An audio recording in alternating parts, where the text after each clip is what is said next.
δεδομένου ότι έχουμε εδώ τον Ιρφάν, ο οποίος και δεν θέλω να το παίζουμε με τη μετάφραση και να ακούει από τη μετάφραση, γιατί είναι λίγο σπαστικό. Οπότε, όψη θέλετε μεταφραστικό, έχει από εκεί πέρα τα headsets. Σωστά τα λέω. Ωραία. Εύα, θα έρθεις και εσύ επάνω. Δεν σε έχουν ακόμα καλωδιώσει. Ωραία, να κάνω εγώ τις στάσεις. Λοιπόν, στο πάνελ. Ξεκινάω από τις κυρίες, αν και νομίζω ότι η Εύα, η Καηλή, δεν χρειάζεται πολλές στάσεις. Είπα να σε βάλουν δίπλα μου, αλλά να έχω πρωί-πρωί μια ωραία κυρία γι' αυτό, αλλά... Καλά. Λοιπόν, υπομενικό θα το κάνουμε. Τι κάνεις, Έτσι. καλά. Λοιπόν, Eva, I will switch in English. That's what I said before. So, Right. in order to make the presentation, Menelaos, you should come, I think, a little bit. Yeah, that's what You I are, said. like- you're in the far I'm end. in the very edge. I think he's the most nervous one. Yeah. Yeah, it's wow. Okay. So, we have Eva Kailis. She's a member of the European Parliament, head of the Hellenic S&D's delegation in 2014. But I will split all that. Because you're here for blockchain. It's something that you're focusing on, and you're doing a lot of stuff there. So we were going to talk about that afterwards. Irfan Sheikh Mohammed is a serial entrepreneur, author, inventor, and philanthropist. He's currently the VP of Global Operations at Blockcelerate. I said that right? Okay. Which is a global venture fund for blockchain. They invest in blockchain startups and Series A companies and focus. I won't say all that. All the other you can find up in the leaflet in the agenda, right? So we have Dimitris Argyrakis. He's at the far back end. Okay. He's the general manager of the Airport Hotel Basel AG. He's the president of the World Hotels Association Switzerland, and he has more than 20 years of experience in the travel and hotel industry. If you are wondering why we have someone from the hotel industry, I think you have a very interesting some stuff to share about what you can do with blockchain in the hotel and generally the tourism industry. Menelaos Petrovas, he's the digital marketing manager of Airport Hotel Basel AG. He has multi-years experience in diverse set of industries, and he's actively involved with the blockchain technology application in the travel industry. So we're going to talk about that in a few minutes. We have 40 minutes, right? Or less? Less. Okay, so I want to start with a question to the audience. How many of you believe that you understand what blockchain is? You really do? Okay. I'm one of the few journalists that people say that I understand blockchain. I really believe that they haven't really understood what's blockchain. Okay, so that's a fact. And so what I'm going to start, and I will start with Irfan and Menelaos, who are the more technical guys in this panel, is can you define blockchain? What is that? As simple as possible, okay? So just for the people that don't know, or say that they don't know. Okay, Thank so you, Irfan. Mr. Malas, and thank you for putting me on the spot. Kalimeras, everyone, and good morning. So, I mean, there's a lot of people I saw put up their hand when they say that they understood blockchain, which is actually quite surprising for me, because when I started in the industry, I wouldn't see anybody knowing anything about the technology itself, which is a great thing. So a lot of people, of course, I think I want to break the barrier about what blockchain is, because it's always confused with cryptos. Just to put things into perspective, cryptos are just a use case. Cryptos or Bitcoin are one of the use cases of blockchain. So if we're all together here, let's imagine if we formed a human chain and we all held our hands, and we started with a pulse starting from the person all the way to the left. And it moved through the chain of the people with their hands from one person to another. And each person would have a specific, unique sensitivity touch between each other. And that unique perspective each person would be feeling is what we call nodes within the blockchain. Just to put things in a very general term. So if we were to pass an information starting from that point, we formed a chain. And this chain would be sort of like immutable, because each person have a unique perspective, unique sense of sensitivity to each other. And if that chain somewhere is broken, we would know and we would understand that. So just to keep things simple, I didn't want to go so much into the technical jargons. But yeah, that's what I think blockchain is, and what I think that, through that chain process, you could transfer anything. You could transfer a package, you could transfer an information, you could transfer money also from hand to hand. Thank you. Yeah, well, usually the audience that I'm speaking to, they're not very familiar with blockchain. They're mostly hoteliers. Here they said that they are familiar. And I know it is a great surprise, and it's very, very nice to speak to an audience that actually is so familiar with blockchain. I know it is a buzzword, right? I mean, maybe it is the most buzzword in the tech world. But with AI and IoT, that's the well, way. that's true, but I mean, I think that blockchain is very, very famous due to Bitcoin, probably because many actually misconcepted with Bitcoin, and probably Bitcoin actually made blockchain so famous to the audience. But also, blockchain is a very complex topic to be covered within only 40 minutes. But I mean, I think that the definition that Irfan just gave is very, very nice. Yes, very simple. It is blockchain is a public database, right? I mean, it keeps a permanent record of digital transactions, and it's very crucial to understand that when we actually upload data within the blockchain, we can never ever edit this. Okay, from a technical point of view, what is the biggest advantage that you will say? I think the fact that it's very, very hard to tamper the information that we upload. Okay. So it's difficult to change the information, that's what you're saying. And the fact that it's a decentralized technology, it's a decentralized ledger technology that makes it so unique, right? And that's why it's so interesting in all the business applications and in our daily lives and stuff like that. It is a technology that we believe that is solving a business case, for us at least. Fine. Then I will ask Eva here, what European Union think in the terms about blockchain? How do you define that?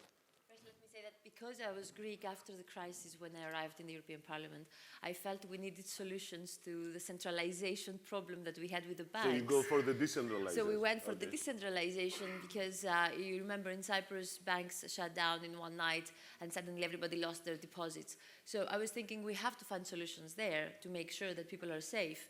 And we don't have somebody, centrally, central, that can control everything, all your savings or your life deposits. So I saw immediately the virtual currencies, some people were talking as it could be a solution.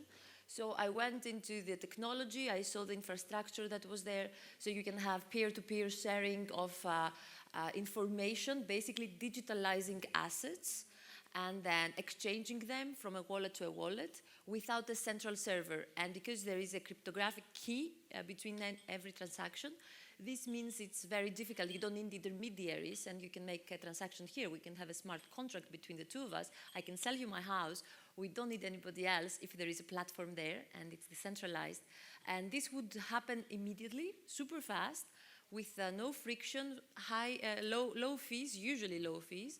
And it would solve lots of problems that I read. OECD had a study. 130 billion are the hidden fees of our transactions in Europe. 130 billion. So this is a huge business that we have to, find the opportunity and solve with this technology. So we have the technology, we have the problem, we could find solutions. So European Union think this is a huge opportunity for, that's what you think, in Brussels, right?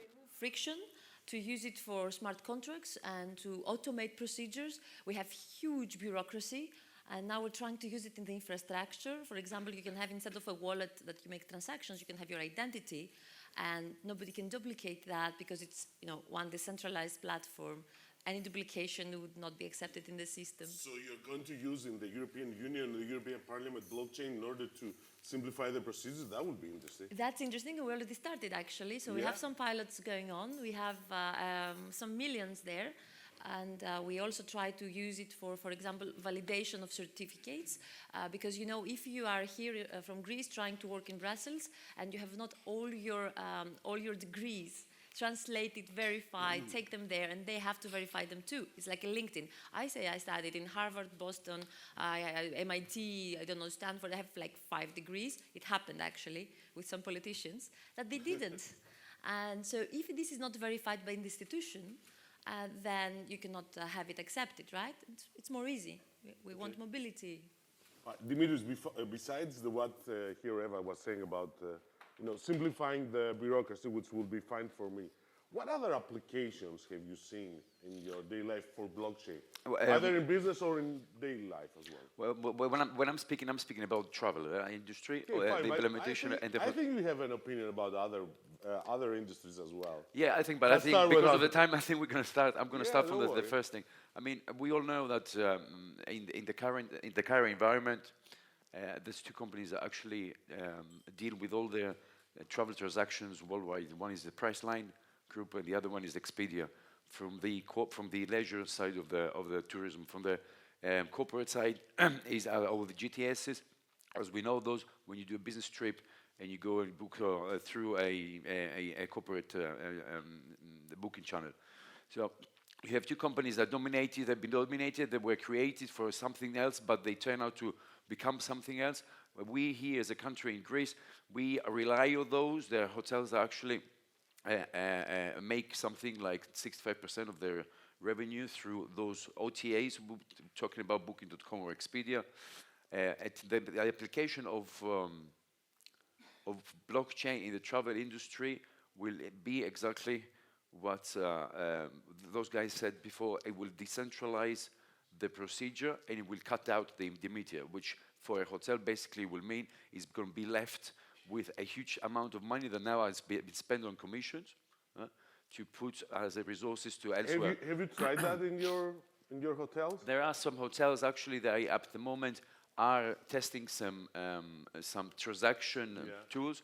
There are the Nordics hotels up in the Nordic hotels, and we represent and are spreading the word and the vision of a company. It's called Winding Tree. Is a non-profitable company based in Switzerland with a vision to not change the travel industry as it is at the moment, but challenge it, change the roles. Because who's comfortable with the idea? There's 2 companies basically owning all our data. Okay, fine. Huh? So besides tourism, what have you seen from blockchain? Because we've talked on the phone before here, so obviously, and I realized that you've been around blockchain a lot in the last year. So what do you think, what other kind of areas we can have applications? There is at the moment there's a lot of innovation happening behind the food industry. The food industry. Yeah, the food Can you industry. give an example? And Nestle is dealing with we're working on an API to cut down the effects or the immediate effects that the products can fly or can be produced in new markets or receive new product information from erasing markets to the main offices back in Geneva, in Switzerland. That's one of the other one is you will never lose your luggage, for example, never again, if the ground handling companies like one of the major ones, Swissport, implements their idea of. That would be very useful, I think.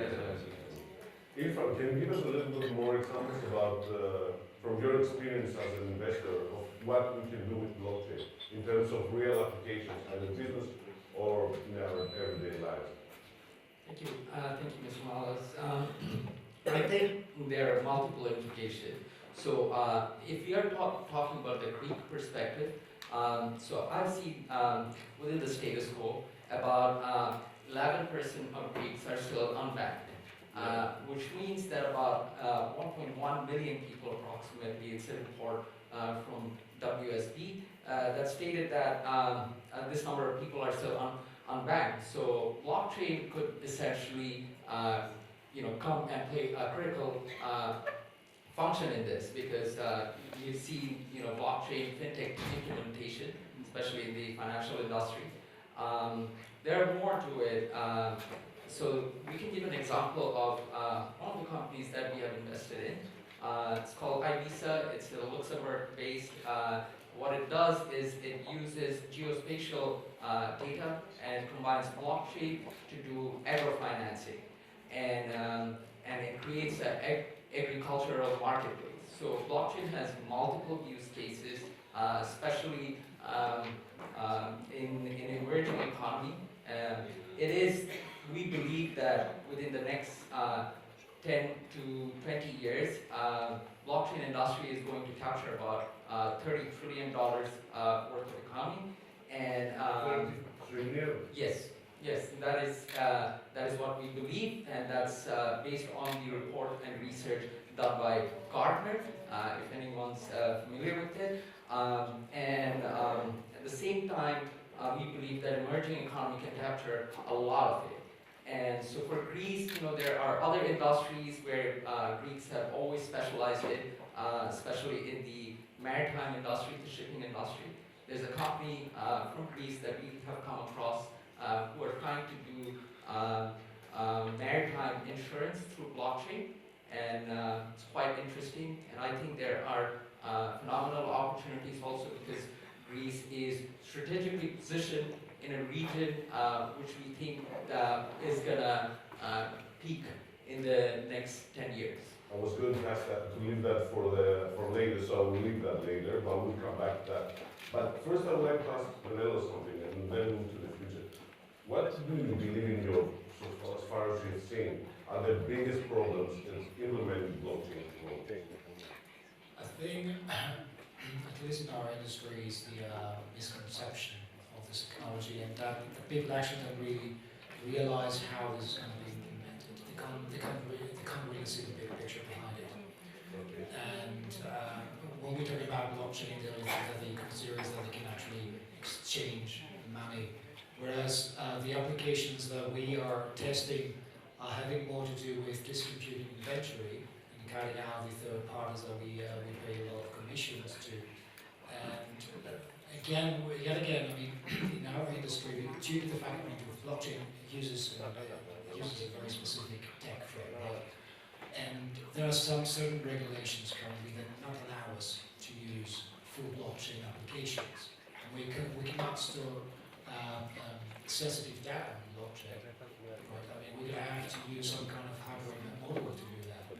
But this is the model that we're currently testing. We have certain data like personal data that we store in traditional way off blockchain, and we have other data, inventory, that have to do with inventory that we store on blockchain. And then we have to find a way to connect these two in order to send this information to the customer, that being the B2B or B2C channel. So I think that, I mean, apart from the fact that first we need to communicate and educate the people that we're talking to in the industry as well about what really blockchain can achieve and how this blockchain technology is going to shape and form a new ecosystem that's going to be beneficial to the whole economy and not only a specific industry. We're also going to have to solve some regulation issues. Right? I mean, how are we actually going to be storing data, especially for hotels, that have to do with GDPR, for instance? Right? I mean, now we have to follow certain regulations, whereas if we're going to move to blockchain, then we're going to have to see how this is going to be. So the question now is from you to Eva. What would be the regulation procedure from now on? Yeah, I mean, based on blockchain, of course, right? So, Eva. It seems to be connected. Volatility of the prices also to the legal certainty, so we're trying to move very fast and to make sure that citizens know how they invest and how they use this technology. Because you can see everything now has the word blockchain next to that because it's a hype. And there's no blockchain there actually yet, but people use it. So we have to make sure that the people understand when they use blockchain. So legal certainty is essential. We are working now on the FinTech Action Plan for Europe, which means the recent years we are trying to have a harmonized environment for everything in FinTech. For example, crowdfunding. If you wanted to do crowdfunding for a small business, you couldn't pass the borders. There were barriers, and there were also digital barriers. So now we're trying to remove those. With ICOs, for example, which is an amazing application on blockchain, I can have an idea here, I can present it to you, and all of you can actually invest on from your mobile phone without going to the bank. You can invest in my idea, and I can automate the contract that I have with you if I give you equity or stocks or even rewards for helping me. And then if my business idea works, then immediately in your wallet you will receive what belongs to you. And you can claim that, or you can also transfer it to somebody else. So I think this is already an exciting example for ICOs, but we have to make sure that there will be legal certainty, they will accept it, and there will be jurisdictions that understand the technology.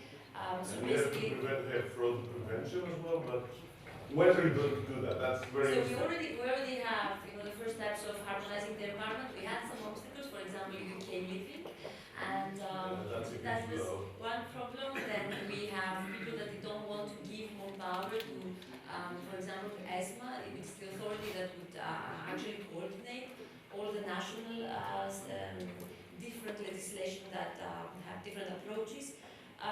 But we are setting up now an independent basic organization like ICANN for the internet that will give us some verifications for all blockchains, some steps, and it will have a lot of the credibility. That would be from the European Union, right? The European Union, but it would be an independent body with all the stakeholders participating from the industry. Can you give us a time frame? Because that sounds interesting, and I think one of the biggest obstacles is regulation. We're talking about that. It already started. So basically, we have the first meeting in December. We had the second in February, and there are going to be more. I think by the end of the year, we're going to have also some first, conclusions. So 2-3 years time. 2-3 years to have ICOs, and because the legislation for ICOs is coming also. I asked for that, but we have elections, so it's going to delay a bit. Okay. Because I think the biggest problem with European Union is bureaucracy. Sometimes it's getting too much delay. I was trying for 3 years to get them to understand blockchain. Okay. So it's not just bureaucracy, it's also mentality. There is huge resistance to innovation. And like the shared economy, so I had colleagues, young colleagues, that would say, okay, we have to ban Uber 100% because they don't follow the rules. Make the rules, make smart rules. You have to follow innovation, you cannot block it. So we have an innovation-friendly principle now, so we're based basically on principles. GDPR is something like that. It's not something super strict. It cannot stop innovation. It cannot stop blockchain. So it has to adapt also. And I do believe that in a year or so we're going to have applications. We're going to have implementation in the European Union, and we're going to have more clear definitions and a very positive approach. We have 300 million from the Connect EU facility. It's a big budget that's coming. 9 billion. I don't think that the problem was money. Funding to blockchain. Actually, it is, because if you have the legal certainty that Europe is testing the technology, it helps things to develop. And we have the artificial intelligence report, we just passed that. Because blockchain is one thing, it's a technology, it's like cloud. Yeah. You use it, you don't even have to know you use it, but there is also artificial intelligence automation. So if you have a contract, and I say, okay, please, automatically, if you don't do what you promised, you have to send me back the money. This is becoming automation. Or if we sign one contract, then something else will happen. So we use AI, we use blockchain, we use the platform economy, and I think we're getting there super fast. Too many buzzwords in one sentence. You think it's a buzzword? Blockchain, no. I think it's a little bit, perhaps a little bit overhyped, but okay, I'm sure that will find its place. Dimitris, or what is here? Okay, do you think, what's the business opportunities that you see in blockchain? Well, especially in Europe. Okay, you come from Europe, you're based in Europe, so yeah, you have a different perspective than us. Okay, we'll come to Greece. I think one of the biggest, not mistakes, but because of the high control, we have been lost a little bit in the technical specialization. Okay. 25 years ago, if somebody would have told me that you go online, you can book a room now in a hotel in Thailand, get there straight away with confirmation, I wouldn't believe it. Yeah. 25 years, it's all right. But there was an awful lot of technology behind it. And also there was the but nobody really understands down to the detail now if you do a booking online. What's the procedure, how the booking ends up online at the hotel, how is how it's been feeded to the PMS, how the confirmation goes back. Nobody really understands it. So I think we are lost a little bit in the technology bits and pieces of blockchain. What I think we should do is just be aware that something good is coming.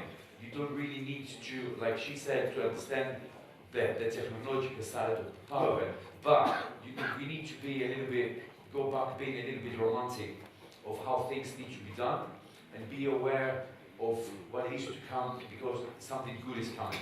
Now, the business opportunities at the moment in the technology side of the technical side of the blockchain is going out to some of the companies that freely release APIs, take those, yeah, have some resources, and try to create something beautiful out of it. Okay. So But what about Greece? In Greece, it's exactly the Greece, same. what we can do in Greece for blockchain? You're a Greek who lives outside. Do you believe that there's an opportunity with blockchain in the Greek? If I was saying Why does yeah, of course there are, because the technology, there's no boundaries in technology. There must be, I mean, the way I see it from the travel perspective, the industry perspective, I mean, well, travel tourism in Greece is one of the major sectors that actually also through the crisis still worked. Yeah. So, I mean, if you have the interest of having one of these, being one of the major tourist destinations worldwide, it's your own interest actually to look in the future and try to implement technologies that not only the travel industry can profit, but it will move at the back, it will pull out new jobs. The panel before was discussing about universities. It will open up new study cases. You will draw attention to internationally. I mean, there are the perspective is there. And capital charge. For example, if you use your wallet and nobody can stop you from making transactions, Yeah. it's actually exciting for Greece because sometimes I'm stuck in the United States, I'm visiting New York or Boston, I don't remember, and I have $100 and like 2 credit cards. One is blocked immediately, the second is hacked. I was like, okay, Blocked do and you hacked? use Bitcoins that's good. or something? That was odd. So actually I'm there, my credit card, I have just one, and it's not working. What do? I was calling my friends, and Alice Letters, I don't remember, it was a friend of mine there, like, can you help me collect some money? And I was asking, do you use Bitcoins, perhaps? So I use my wallet here. I don't know if it was the capital controls, I think there were different systems, with the United States and the credit cards, I think it's fixed now. But imagine. Yeah, fine. But, okay, you have the... I called them also Brussels credit card, you know what they said? It's a weekend, calls on Monday. Come on. Okay. What do you believe are the opportunities for blockchain in Greece? It's a huge opportunity. In what sense? In terms of building companies or doing stuff with blockchain in the real economy? It's for services. It's like, when Airbnb was there, they don't have ownership of property, but they are a service. So it can be a service for the banking sector without having banks. You can use it for transactions, for land registry, you can remove bureaucracy, you can regain trust to the system that is completely lost in Greece.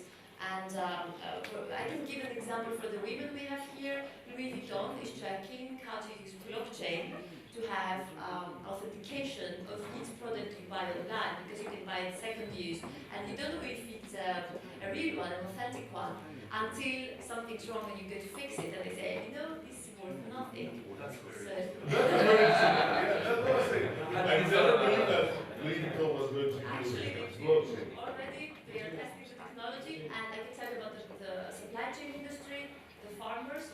They can remove a lot of friction, intermediation. They can follow the product in as I said, automation and blockchain. They don't need every time a different contract. They can understand exactly if a product is already sold, so they can go back and sell more things. And you're saving time. You automate. Actually, you're making a huge step ahead in to digitalize your economy. And when you have countries like Greece, you need it even more, because then you can catch up. If you're in Estonia, maybe you need it less because you're automating a lot of things. Yeah, but Estonia is also pretty smaller than Greece. That's true, but we're not that big. Yeah, but also it's a term of mentality. So I'm going to, I'm going to have arguments for about the jobs. Same with the Greeks were. And they don't speak English. Call, it's So if Δώσω το τηλέφωνο, εδώ και είμαι στην ανάλυση. Okay, what you said before that you have found some startup in Greece that doing some blockchain market. Do you think that you can have you can invest here in Greece as well, or because you're a fan, so. My first time in Greece, and so I'm fascinated.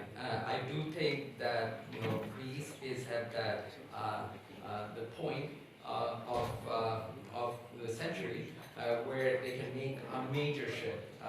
Primarily because one, Greece is strategically located in southern Europe, meaning that it is one of the most westernized democracy that we know of, has a longer track record and history, especially with the instability in the regions such as Turkey, and also other regions, plus also the development of projects like One Belt, One Road initiative that's happening through Central Asia. In fact, we have made investments in countries like Georgia, in Azerbaijan, and I do think that Greece could potentially impact the southern Europe and of course the greater Eurasia industry. So there is an interest for investing in blockchain stuff. Of course. Or blockchain. Of course, and also it's connected to mainland Europe. Yes, but in general, I think what Eva mentioned, it is one has to understand that we had several shifts of economy. We had the industrialization era, we had the dot-com era, we had the blockchain era. During the industrialization era, we had people like Henry Ford, who and his family kind of like captured pretty much all the wealth with the company that they built. And then we had the dot-com era, we had companies like Google and Apple and Amazon coming up, where early investors and the founders were the ones able to capture the cream de la cream. But when we are talking about the blockchain economy, we're talking about communities being able to capture that entire, early stage, shift. So it is not so much of a sci-fi because, yes, there is hype. Of course, there was hype during the dot-com era also, but already about $4 billion have been invested and going more. We had the blockchain winter, which is also a great thing because, we had people who were there for the short term and kind of like moved away from that, and we're here for the long haul, and people who are there for the long haul, who understands their market, understands their industry or technology in general, will be able to capture that. So there's a massive opportunity for growth. Okay. I will go. We have 2 minutes. So 2 questions.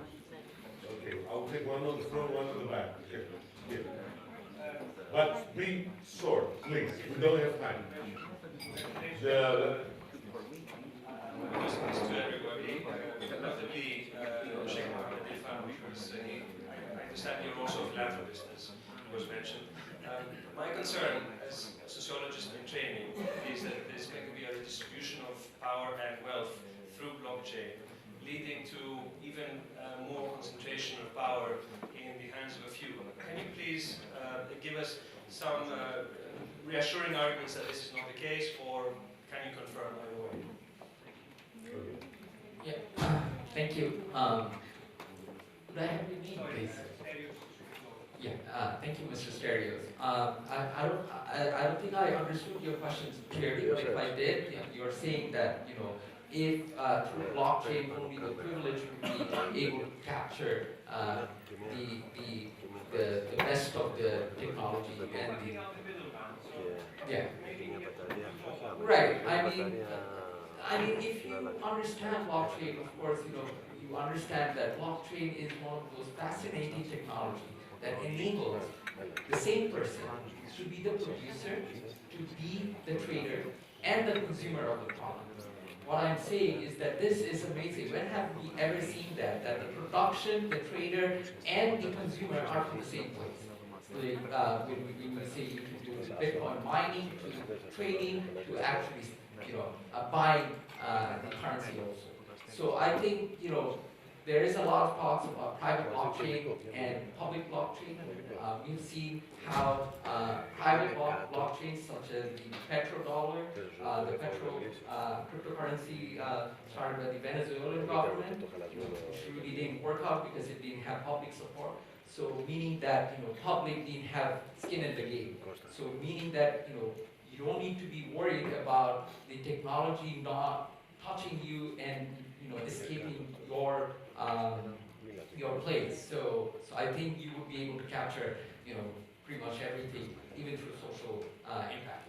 Thank you. Okay. Sorry, we have to finish, right? Last comment. The last comment. I'm not sure about the questions, but I forgot to say that we use it already for health, for data, because you were talking about value. Value is now back to data, the owner of data. So we have now companies that they will give you an Apple Watch for free because they want to receive data from you, and this is more expensive than actually buying the product.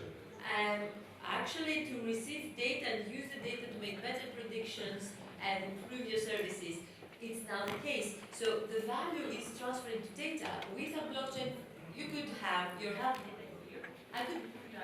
I could revoke access and control who sold my data.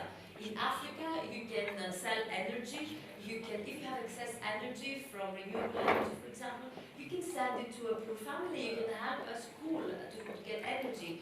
And one thing that Greece could use, I had a friend, he sent 100,000 euros to a third country. It was like 2,000 to 5,000 euros of fees. You can reduce that, I don't know, to $100. I mean, even less, you can actually eliminate that. So make the regulation faster. One is the regulation, you can actually use it already, but don't say anybody has said that. And you cannot stop innovation. And as you said about democracy, it's decentralization. So the philosophy is really exciting. Okay. Thanks very much. I want to thank you all.